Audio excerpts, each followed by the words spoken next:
सोचिए, बिजनेस की दुनिया में सबसे कीमती चीज क्या है? पैसा? नहीं, वो है एतमाद। लेकिन कोई किसी कंपनी के नंबर्स पर भरोसा करे तो कैसे करे? यहीं से ऑडिट का किरदार शुरू होता है। एक ऐसा सिस्टम जो शफाफियत को यकीनी बनाता है और माली कहानियों को काबिले एतमाद बनाता है। चलें एक मिसाल लेते हैं। फर्ज करें किसी को एक कंपनी में सरमायाकारी करनी है। अब उसे कैसे पता चलेगा कि कंपनी जो नंबर्स दिखा रही है वो सच भी हैं या नहीं? यही वो अहम सवाल है जिसका जवाब हमें ऑडिट से मिलता है। तो आखिर ऑडिट की ज़रूरत पड़ती ही क्यों है? असल में बड़ी कंपनियों में एक बुनियादी मसला होता है, वो ये कि कंपनी के मालिक और उसे चलाने वाले लोग अक्सर मुख्तलिफ होते हैं, और यही अलहदगी ऑडिट की ज़रूरत पैदा करती है। इसको समझने के लिए दो अहम किरदारों को देखते हैं। एक तरफ है शेयर होल्डर्स, ये हैं कंपनी के असल मालिक, और दूसरी तरफ है डायरेक्टर्स, यानी वो लोग जो कंपनी को रोज़ बरोज़ चलाते हैं, सारे फैसले करते हैं। डायरेक्टर्स का काम सिर्फ कंपनी चलाना नहीं है, उनकी एक बहुत बड़ी जिम्मेदारी है जिसे स्टूवर्डशिप कहते हैं। इसका सीधा सा मतलब ये है कि वो मालिकान के पैसों के अमीन हैं, उनके निगरान हैं।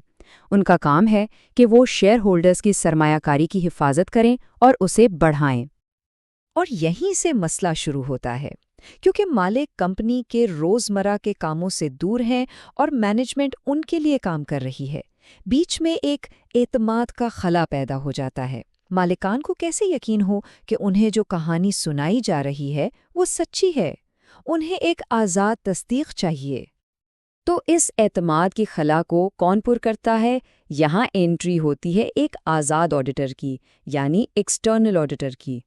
ऑडिटर का काम ही इस खला पर पुल बांधना है।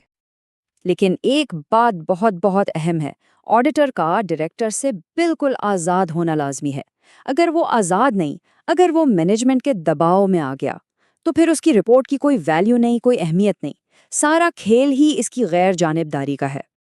इसको समझने का एक बहुत आसान तरीका है। ऑडिटर को एक फुटबॉल मैच के रेफरी की तरह समझें।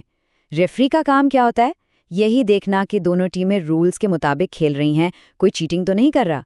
बिल्कुल इसी तरह ऑडिटर ये यकीनी बनाता है कि कंपनी का मालियाती खेल उसूल व ज़वाबित के ऐन मुताबिक खेला जा रहा है।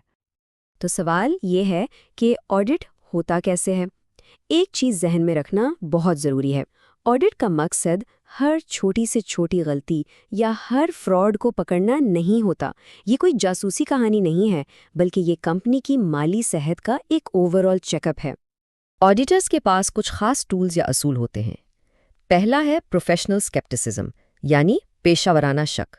इसका मतलब है वो हर चीज़ पर सवाल उठाते हैं। दूसरा है वो रिस्क असेसमेंट करते हैं, यानी उन जगहों पर ज़्यादा फोकस करते हैं जहाँ गलती का खतरा सबसे ज़्यादा हो।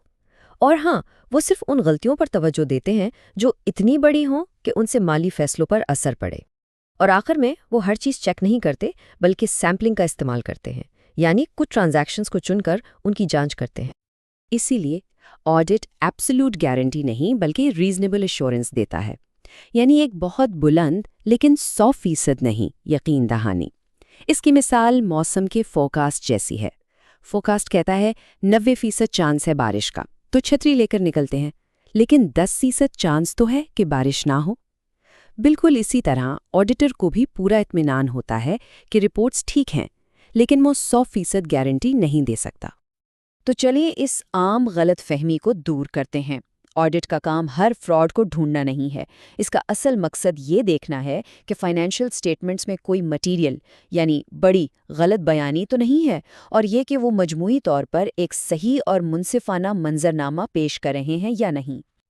पूरा ऑडिट प्रोसेस मुकम्मल होने के बाद इन सब का नतीजा एक ऑफिशियल रिपोर्ट की शक्ल में सामने आता है।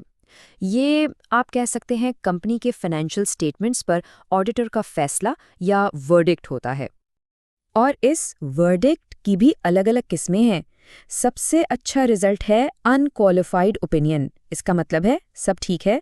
फिर आती है क्वालिफाइड ओपिनियन। ये एक तरह की वार्निंग है कि भाई सब ठीक है, लेकिन फलां चीज़ में मसला है। इससे भी बुरा है एडवर्स ओपिनियन, यानी रिपोर्ट्स बिल्कुल गलत हैं।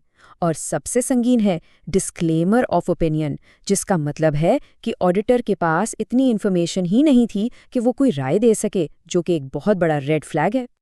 ظاہر ہے ہر کمپنی اور سرمایہ کاری کرنے والا ان کوالیفائڈ اپینین ہی چاہتا ہے۔ یہ قسم کا آل کلیئر سرٹیفکیٹ ہے۔ اس کا مطلب ہے کہ کمپنی نے جو فائنینشیل سٹوری بتائی ہے وہ قابل اعتبار ہے۔ تو چلے اب ساری باتوں کو جوڑ کر دیکھتے ہیں، آخر یہ پورا لمبا چوڑا پروسیس ہوتا کیوں ہے؟ اس کا صرف ایک ہی بنیادی مقصد ہے، فائنینشیل سسٹم میں اعتماد قائم کرنا اور اسے برقرار رکھنا۔ اور اس کے فائدے بالکل واضح ہیں۔ جب آڈٹ ہوتا ہے تو کمپنی کی فائنینشیل رپورٹس کی ساخ بڑھ جاتی ہے۔ بینک جیسے ادارے آسانی سے قرض دیتے ہیں۔ سرمایہ کاروں اور شیئر ہولڈرز کو تسلی ہوتی ہے کہ ان کا پیسہ محفوظ ہاتھوں میں ہے۔ تو یہ صرف کاغذی کارروائی نہیں بلکہ ایک بہت قیمتی چیز ہے۔ تو آخر میں بات یہ ہے کہ آڈٹ کسی بھی کمپنی کی مالی کہانی کو باہر کی دنیا کے لیے قابل یقین بناتا ہے۔ یہ اس کہانی میں قدر پیدا کرتا ہے، اسے مضبوط بناتا ہے۔ تو آخر میں ایک سوال ذہن میں آتا ہے، فائنانس کی اس پیچیدہ دنیا میں جہاں روز اربوں کھربوں روپے ادھر سے ادھر ہوتے ہیں، وہاں اعتماد کی اصل قیمت کیا ہے؟ کیونکہ شفافیت اور تصدیق کے بغیر یہ پورا نظام تاش کے پتوں کی طرح بکھر سکتا ہے۔